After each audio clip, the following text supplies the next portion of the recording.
Ode to Old Glory, Stephen Hansen, individual documentary, Junior Division. In this documentary, you will not only hear but see how our prideful and glorious national anthem plays a big part in our country's freedom. It all started out with this.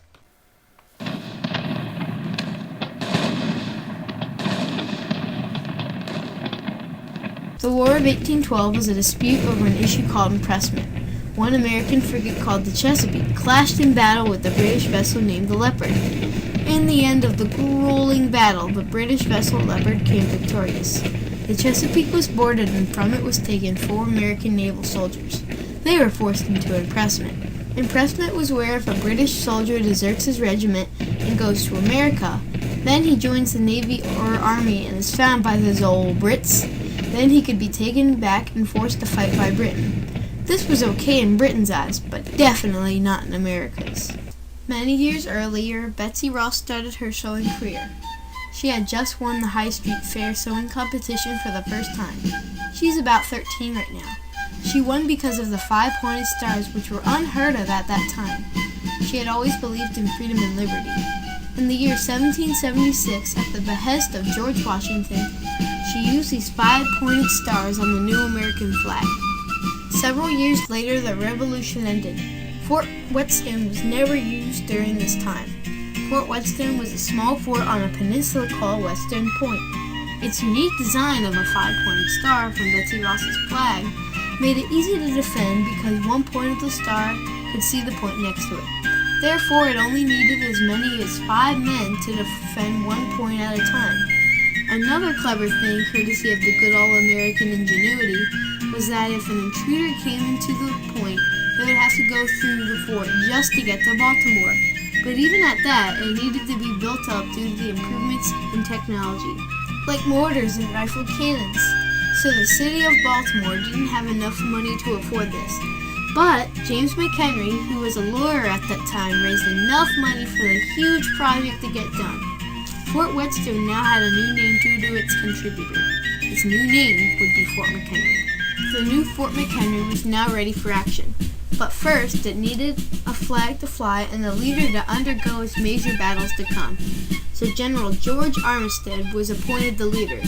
He knew the fort needed a flag, so he ordered 2 banners. Star-Spangled Banners, that is. He called on Mary Pickersgill to get the job done. He told her, "I want a flag so large that the British would have no trouble seeing it from a distance." He was determined to win.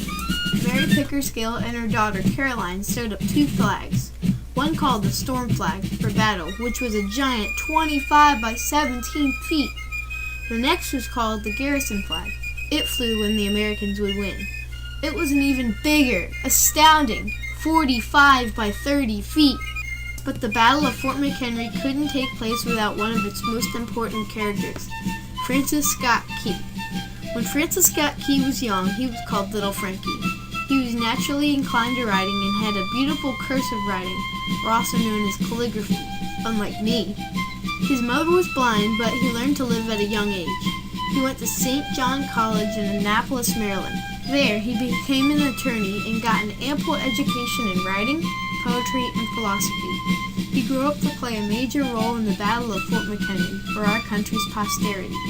He died on June 11, 1843. Now on September 13, 1814, the British start their 2-part attack. First, the British land regiment moved in on Fort McHenry. They were held back by the good old Yankee Doodle militia. The American militia was a group of volunteers and farmers. The other part of the attack was by sea. The British Navy came in on Fort McHenry. They were just out of reach of the fort's 20 to 60-ton guns. The British rained down high-trajectory bombs and rockets under the fort. One bomb even made it to the room with all the gunpowder. If it would have exploded, that would have been the end of the battle. While all this chaos was happening, Francis Scott Key and 2 other Americans were being detained and would be released at the end of the battle. The 3 of them tried their best to see through all the smoke. The next morning, on September 14, 1814, Francis Scott Key held the telescope tightly to his eye. He was looking to see if the flag had been taken down, and it had, at least the Storm Flag had. Now the enormous Garrison Flag was waving in victory Francis Scott Key, racked with emotion, jotted down the poignant words to a poem that embodied the scope of this most important victory for not only the firm establishment of the burgeoning young America, but also the freedom from tyranny she had courageously fought to procure for all her people.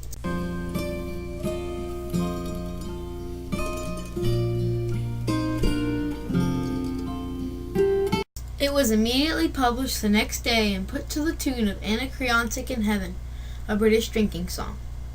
The song continued to endear itself in the hearts of proud Americans, and in the 1890s, the military required it be played at the raising and lowering of the flag. In 1916, Woodrow Wilson stated that it be played at all military ceremonies.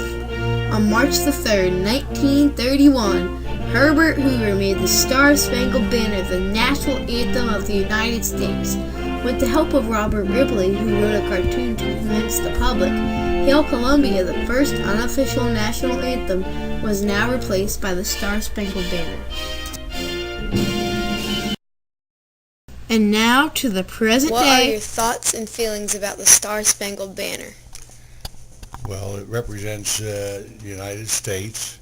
It was written, I believe, poem in 1812 that Francis Scott Key made, and later on was put to music, and it represents the United States and their feelings toward patriotism. Wall was under siege, and just can kind of picture it just from the song, you know, the rockets' red glare, bombs bursting. It was played even at the Battle of Gettysburg, as the troops stood in line or behind their breastworks at the time of Pickett's charge.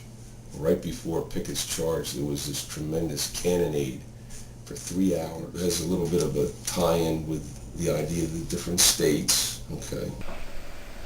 It's a unique song, a very unique song. As the American anthem. There's no doubt that that's the Star-Spangled Banner. It's a unifying song, and that we all share the same purpose when we hear that song in uniform.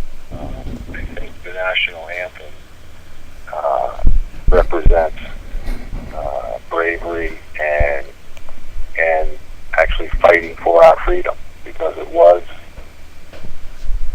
constructed during an actual battle. Well, I guess it's kind of a symbol of like our country. You know, it's something that you fight for. Again, it's kind of a motivating thing, right? It makes you want to serve your country. So there you have it, our national anthem.